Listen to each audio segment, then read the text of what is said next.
deep dive Dubai. What challenges did the engineers face? Without wasting time, let's take a look at them. The first challenge was planning and design. Crown Prince Sheikh Hamdan wanted a design that could showcase a glimpse of Dubai's cultural values. Before oil and tourism, pearl diving was a major activity in Dubai. Professional divers used to dive into the open sea without scuba gear and find shells, extract pearls from them, and sell them. A significant part of Dubai's economy was dependent on pearl diving. Keeping this tradition in mind, Deep Dive was given the shape of a shell. A shell that, when seen from a distance, looks like an open shell on the seashore, but that was just its exterior. The big question now was how to build the world's deepest diving pool inside it. Architects and engineers from around the world were called in to provide realistic ideas for this project.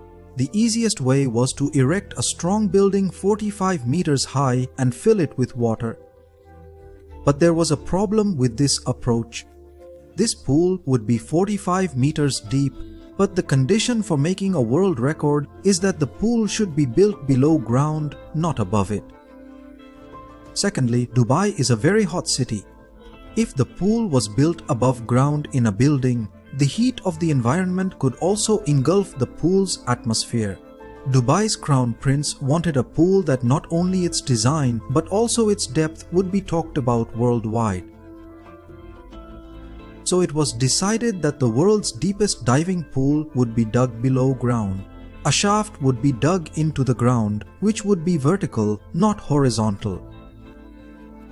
And this is where the challenge began. The engineering team's challenge was to dig a shaft that would be 35 feet wide and 147 feet deep.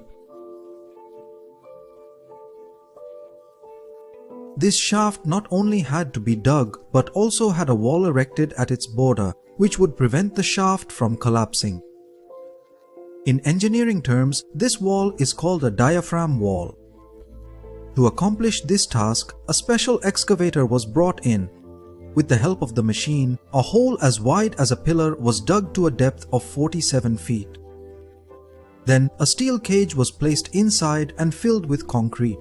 The entire diaphragm wall was constructed in small chunks, 80 in total. This whole process took more than 2 months. After that, the excavation work began. The plan was to dig in increments of 5 meters down to 45 meters below.